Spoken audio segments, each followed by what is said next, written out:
This is the coldest inhabited place on Earth, where breath freezes mid-air, where metal shatters like glass, where people have learned to live at -70 degrees. This is Siberia. Not the Siberia of exile stories or empty maps. The real Siberia. Vast, extreme, and more alive than you ever imagined. Siberia is bigger than any country on Earth except Russia itself. It stretches across 11 time zones, from the Ural Mountains to the Pacific Ocean, from frozen Arctic shores to the borders of Mongolia and China. Within this immensity lie some of the planet's most extreme landscapes. Today, we journey to 6 of them.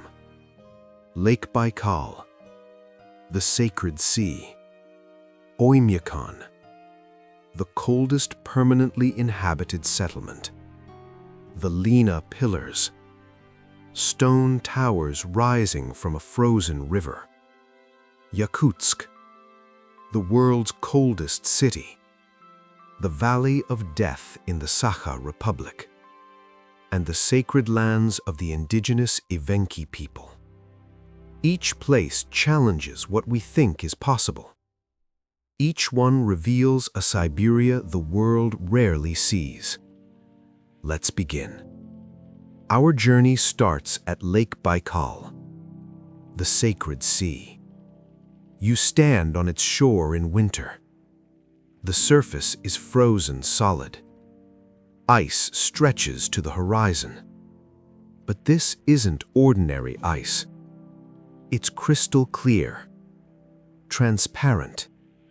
You can see straight through to the depths below.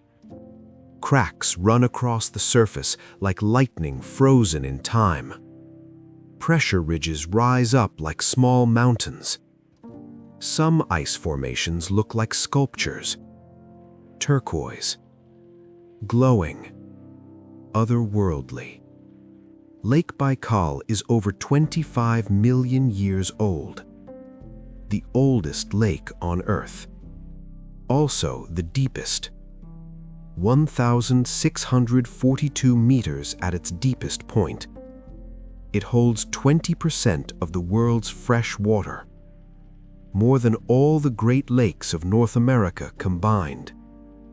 Buryat people consider it sacred. They leave offerings on its shores. They believe spirits dwell in its waters. In winter, the lake freezes so thick that trucks drive across it. Entire roads form on the ice, connecting villages that are unreachable by land. Stand here at sunset. Watch light play through the ice. Blue, gold, purple. Listen to the lake sing. As temperatures shift, the ice cracks and groans. Deep booming sounds, like whale songs, like the earth breathing. This is where you understand Siberia's power, its beauty, its refusal to be conquered. But we're only beginning. From water, we move to cold itself, to Oymyakon, the coldest permanently inhabited settlement. Getting here requires flying to Yakutsk, then driving for 20 hours on ice roads, through forests so thick they seem endless, past frozen rivers, through temperatures that drop beyond comprehension. And then you arrive. A small village, a few hundred people, living where temperatures regularly read -60 degrees Celsius, where the record low is -67.7. Life here operates on different rules. Cars must run constantly or their engines freeze solid. Fuel can gel in the tank. Metal becomes brittle. Touch it with bare skin and you stick to it instantly. People wear layers upon layers. Fur, wool, insulation that makes them look twice their size. Buildings sit on stilts because the permafrost below shifts. Plumbing doesn't work. Water is delivered, stored, melted. Every action requires planning, preparation, respect for the cold. But people have lived here for generations. Indigenous Sakha people. They raise reindeer, fish through ice, hunt in forests where temperatures kill within minutes if you're unprepared. Their children play outside, laughing, building snow forts, their faces wrapped in scarves, their breath creating clouds of ice crystals. This isn't survival. This is home adapted to extremes most humans will never experience. And there's a pride here, a quiet strength, a knowledge that they can endure what others cannot. Now we travel to something truly ancient. The Lena Pillars, along the Lena River in the Sakha Republic. These are stone towers, vertical rock formations rising up to 300 meters from the river's edge. They stretch for 40 kilometers, jagged, dramatic, like a fortress built by giants. In winter, the river below freezes completely. The pillars stand against white ice and blue sky, sharp, timeless, untouched. These formations are 500 million years old, created from compressed limestone, carved by wind and water and endless freeze-thaw cycles. The indigenous peoples consider them sacred. They believe ancestral spirits inhabit the rocks. Shamans once came here for vision quests. Even now, locals speak of the pillars with reverence, with a sense that this place holds memory, power, something beyond the physical. Approach them by boat in summer or by ice road in winter. Watch them grow larger as you near. Each pillar has its own shape. Some look like towers, others like faces. Some seem to lean, to watch, to guard. This is Siberia's scale made visible, its age, its indifference to human time. These rocks stood before civilizations rose. They'll stand long after we're gone.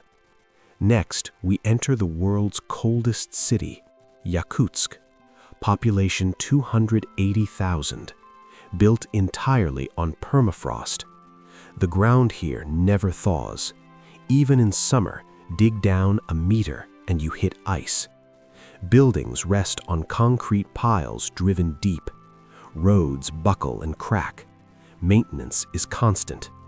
Winter temperatures average -40 degrees, sometimes colder.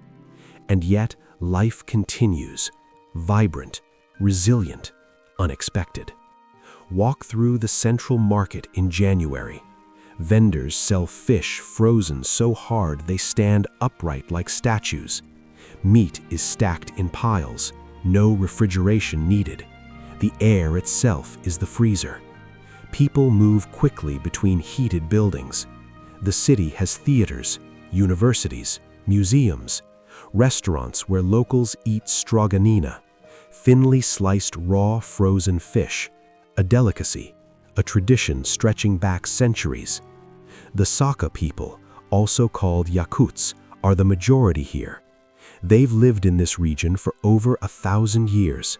They speak their own language, maintain their own culture, despite Soviet attempts at assimilation, despite modernization, despite the cold that would drive most populations away. There's a museum here dedicated to permafrost, underground chambers carved into ice that never melts. You descend into tunnels. Ice sculptures line the walls. The temperature is constant, -10 degrees year-round. This is Siberia's foundation, literal and metaphorical. From the city, we venture into mystery, the Valley of Death, in the remote wilderness of the Sakha Republic. This place appears on few maps. Locals avoid it. They tell stories of strange metal structures buried in the permafrost, cauldrons, domes, objects that predate known history, of people who camp there becoming ill, of animals refusing to enter. Scientists dismiss most stories as legend, but a few expeditions have documented unusual metal fragments, anomalies in the permafrost, questions without answers. Whether the stories are true or not, the valley represents something important: Siberia's vastness, its unexplored corners, the reality that even now, with satellites and GPS, parts of this land remain unknown, unsurveyed, wild. It's a reminder that mystery still exists, that not everything has been explained, cataloged, tamed. Finally, we meet the people who know Siberia best, the Evenki, indigenous reindeer herders, nomadic, following the same routes their ancestors followed for thousands of years. They live in chums, portable tent homes. They migrate with the seasons, with the reindeer, through forests, across tundra, in conditions that would kill the unprepared within hours. Spend time with an Evenki family. Watch as they work with the reindeer, gentle, efficient. These animals provide everything: transportation, clothing, food. In return, the Evenki care for them, protect them, move them to fresh grazing. It's a partnership, not ownership. The Evenki see themselves as part of nature, not separate from it, not above it. This worldview has allowed them to thrive where others failed, to live in harmony with land that shows no mercy to mistakes. Sit with them around a fire at night, temperatures dropping to -50 outside. Inside the chum, it's warm. Smoke rises through the central opening. Someone tells stories, old stories, about how the world was made, about the spirits in the forest, about respect and balance. This is wisdom earned through millennia, through survival, through understanding that the land gives only to those who listen. If I had to choose one moment that captures the essence of Siberia, it would be this: sitting with the Evenki, watching firelight flicker on weathered faces, understanding that human beings can adapt to almost anything, that cold isn't an enemy if you respect it, that extremes don't diminish life, they intensify it, sharpen it, make every breath, every moment more vivid. Siberia doesn't just test survival, it tests meaning, purpose, connection. And those who live here have found all three, not despite the cold, because of it. We've journeyed across 6 faces of Siberia today, from the sacred ice of Lake Baikal to the impossible cold of Oymyakon, from ancient stone pillars to a frozen city of hundreds of thousands, from mysterious valleys to nomadic peoples who've mastered what we fear most. This is the real Siberia, not empty, not dead, not just a place of exile and cold, but a land of extremes that reveals what humans are capable of, what nature can create, what survives when everything else falls away. Siberia reminds us that the coldest places on Earth are also among the most alive, that communities thrive in conditions we'd consider impossible, that beauty exists even at -70 degrees, ice crystals catching light, breath freezing into clouds, silence so deep you can hear your heartbeat. This is what most people miss: the vitality, the culture, the unexpected warmth of people who've learned to live where the planet itself seems to say no. If this journey changed how you see cold, isolation, or human resilience, share your thoughts below. Where should we explore next? What unseen corners of the world call to you?